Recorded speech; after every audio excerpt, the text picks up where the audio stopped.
Okay, so for the last video here, we're going to talk about modeling, but with decay this time.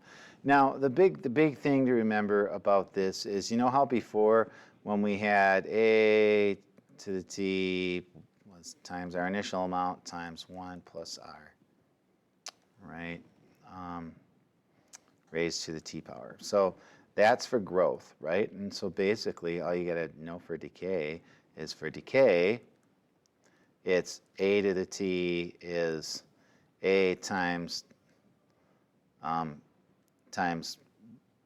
1 minus your r raised to the t power, right? And so that's going to give you something that's going to be smaller than 1 and is going to, let me rewrite that, and is going to make a graph similar to what we did, but more importantly, is going to basically give us a smaller number than what we started with.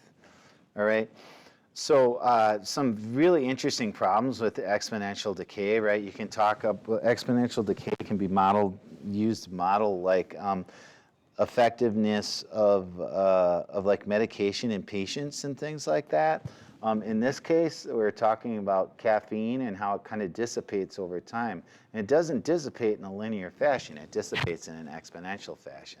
So it dissipates really quickly at first, and then it just kind of dwindles slowly, right?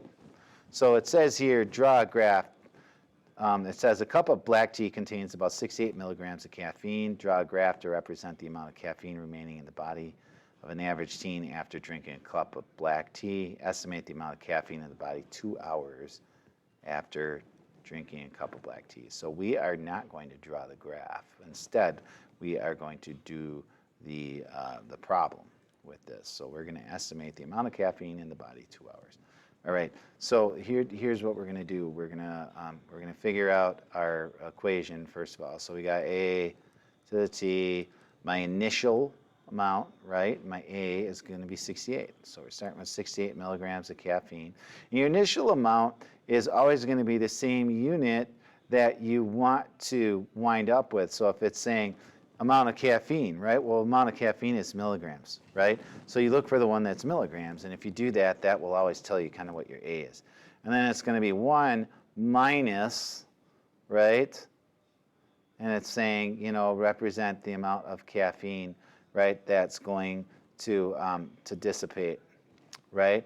And so we have to figure out how much, right, does caffeine dissipate. And so I'm guessing from this that I have to know how quickly caffeine dissipates, right? And so here in this one it says approximately the average teen can eliminate approximately 12.5% of the caffeine from their system per hour. So 12.5% is kind of the number we're looking for here. All right. So let's.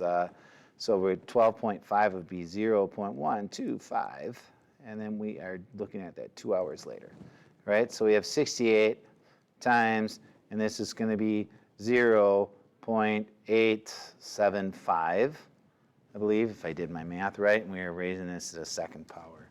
And so we're going to see how much caffeine is left in the body after 2 hours if you're starting with a whopping 68 milligrams of caffeine. I don't even know how much that is. It doesn't sound like a lot to me, but maybe it is. I don't know. So if we square that, right, that gives me that, and we're going to multiply that by 68, and that gives me 52 milligrams. All right. So 52 milligrams of caffeine after 2 hours, right? So I think what they're saying is that 12.5%, right? That's pretty slow, right? It doesn't go away as quickly as you think it should, right? So after 2 hours, you still have 52 milligrams of caffeine in your body, right? So think about what that's like if you drink like a Monster or something that's got like, you know, a substantial amount more of caffeine in it, all right? And the example the book used, right, is what they were talking about was, you know, 35 milligrams for green tea, so green tea doesn't have a lot in it, right? But pretty much, you know, you can see that the caffeine doesn't go away as quickly as you think it does, right? Which is, you know, fascinating. But all right, so that's how exponential decay modeling works, right? You're going to basically take your whatever your percent is, and I should probably write that down so you can see. So this was coming from 12.5%. And remember, when you do that, you just take a 12.5 and you move your decimal over 2 spots, and that's how you get the 0.125, which is what I used in there. All right, so hope this helps. Yeah, have fun with these. These are kind of interesting problems, and I find them kind of cool. So enjoy.